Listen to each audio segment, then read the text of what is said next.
सध्या आपल्या सगळ्या महाराष्ट्रामध्ये पोलीस भरती चालू आहे आणि या पोलीस भरतीमध्ये खरंच मुलांचे खूप हाल होत आहे आणि अक्षरशः काही मुले तर दगावली सुद्धा.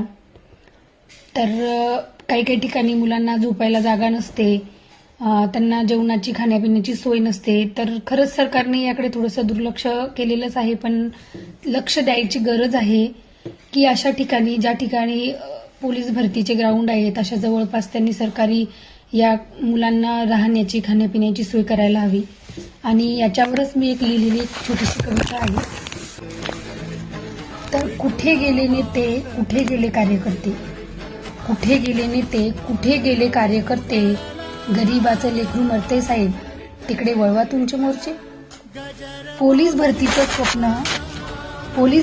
स्वप्न गरीबाचं पोर बघतं. पोलीस भरतीचं स्वप्न हे फक्त गरीबाचंच